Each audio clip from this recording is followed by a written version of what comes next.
नमस्कार दोस्तों, अगर आप में भी है हुनर, आप भी बनना चाहते हैं रातों रात स्टार साथ में लखपति, तो आपके लिए बहुत बड़ी खुशखबरी है। मनी मिराज जी के गाना आया है फिलहाल में, आप सबको पता ही होगा, जिस गाने का टाइटल है प्यार मोहब्बत धोखा है, मजा लो डार्लिंग मौका है। बहुत ही जबरदस्त, बहुत ही लाजवाब का गाना है। आज उसी गाने पर जो है बहुत बड़ी तोहफा रखा गया है। मनी मिराज जी इस गाने पे सुनहरा मौका दिए हैं, पम्मी रिकॉर्ड्स की तरफ से सुनहरा मौका आया है। आप लोग रातों रात स्टार बन सकते हैं इस गाने पर रील बनाने से, और फिर लखपति भी बन सकते हैं। एक अगर आप इस गाने पर अगर रील बनाते हैं, आपके गाना पर अगर सबसे ज्यादा व्यू आता है, सबसे ज्यादा ओरिजिनल आपके ऊपर लाइक आता है, कमेंट आता है, तो आपको मिलेगी 1,00,000 रुपए का इनाम।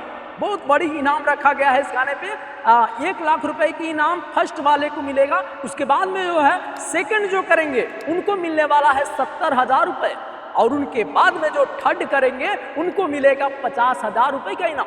तो ये बहुत बड़ी सरप्राइज है, बहुत बड़ी आप सबके लिए ये सुनहरा मौका है। तो आप लोग भी जीत सकते हैं, और इनाम के साथ साथ आप लोग स्टार भी बन सकते हैं।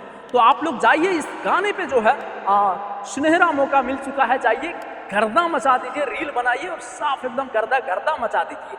चलिए आप लोग जाइए, पम्मी रिकॉर्ड्स पे गाना आ गया है, पम्मी रिकॉर्ड्स के मालिक जो है सुनहरा मौका दिए हैं। तो जाइए आप लोग रील बनाइए, गर्दा मचा करके फिर अगर आप लोग टॉप अगर करते हैं तो 7 मई के दिन आप सबको ये इनाम जो है मिल जाएगी। तो 7 मई को इंतजार कीजिए और रील बनाइए, गर्दा मचा दीजिए। फिर मिलते हैं किसी न्यू धमाल अपडेट के साथ। नमस्ते।